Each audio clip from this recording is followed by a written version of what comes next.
கோவை அன்னபூர்ணா விவகாரம் அடையாளம் காணப்பட்ட பாஜகவில் இருக்கும் சதிகாரர்கள். அண்ணாமலைக்கு போன ரிப்போர்ட்.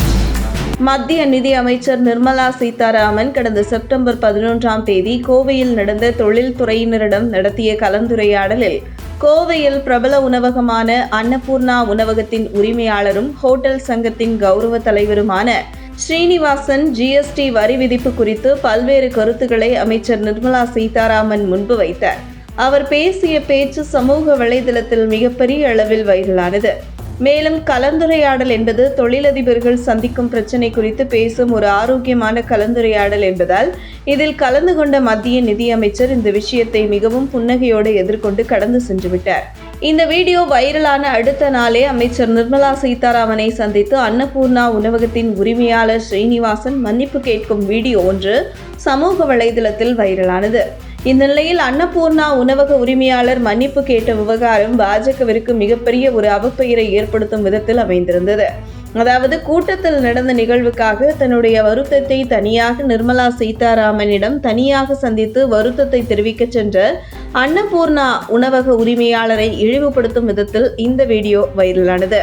மேலும் பாஜக கேள்வி கேட்டவரை மிரட்டி மன்னிப்பு கேட்க வைக்கிறது, இது ஒரு சர்வாதிகாரம் என்றும் அரசியல் ஆக்கப்பட்டது. இப்படி பாஜகவை மிகப்பெரிய ஒரு சிக்கலில் சிக்க வைத்தது. அமைச்சர் நிர்மலா சீதாராமன் பங்கேற்ற அந்த கலந்துரையாடலில் அன்னபூர்ணா உணவக உரிமையாளர் கேள்வி கேட்டது அல்ல, தான் தவறாக பேசியதற்காக மன்னிப்பு கேட்ட செயலும் அல்ல. ஆனால் அவர் மன்னிப்பு கேட்ட செயலை வீடியோவாக வெளியிட்ட பின்புதான் கொங்கு மண்டலத்தை சார்ந்த ஒரு தொழிலதிபருக்கு நேர்ந்த அவமானம் என்று பாஜகவுக்கு எதிராக ஒரு தரப்பினர் விமர்சனமும், அதே நேரத்தில் அரசியல் காரணங்களுக்காக பாஜகவை எதிர்க்க ஏதாவது ஒரு வாய்ப்பு கிடைக்காதா என்று காத்திருந்த எதிர்க்கட்சிகளுக்கு இது ஒரு வரப்பிரசாதமாகவும் அமைந்தது. இப்படி மிகப்பெரிய சிக்கலில் சிக்க வைத்த வீடியோவை வெளியிட்டது நிச்சயம் பாஜக தரப்பினர் தான் என்பதில் எந்த ஒரு சந்தேகமும் இல்லை. அப்படி இருக்கையில் இந்த விவகாரம் மிகப்பெரிய அளவில் பூதாகரமாக வெடித்து கொண்டிருக்கையில் உடனே அன்னபூர்ணா உணவக உரிமையாளர் ஸ்ரீனிவாசனை லண்டனில் இருந்து தொடர்பு கொண்டு பேசிய பாஜக தலைவர் அண்ணாமலை மன்னிப்பு கேட்டுள்ளார். மேலும் அன்னபூர்ணா உணவகத்தின் உரிமையாளர் ஸ்ரீனிவாசன் அமைச்சர் நிர்மலா சீதாராமன் அவர்களை சந்தித்த வீடியோவை பாஜக தரப்பினர் வெளியிட்டதற்கு தாம் மன்னிப்பு கேட்பதாக பொது தளத்திலும் மன்னிப்பு கேட்டு இந்த விவகாரத்தை முடிவுக்கு கொண்டு வந்தார் அண்ணாமலை.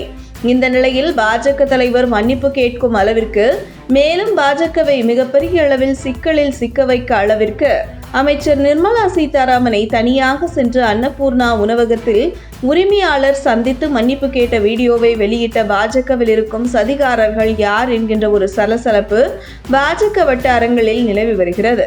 அந்த வகையில் பாஜகவில் இருந்து கொண்டே பாஜகவுக்கு எதிராக பல சதி வேலைகளை செய்து கொண்டிருப்பது யார் என்கிற ரிப்போர்ட்டுகள் லண்டனில் இருக்கும் பாஜக தலைவர் அண்ணாமலை கவனத்திற்கு சென்றுவிட்டதாக கூறப்படுகிறது.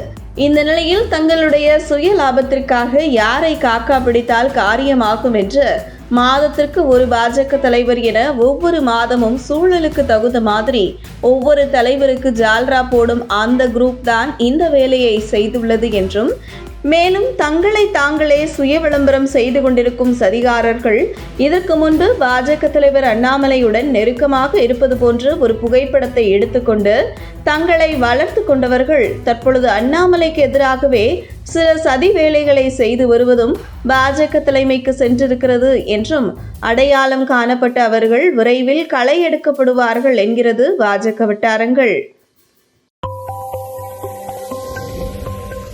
உங்கள் தின சேவல்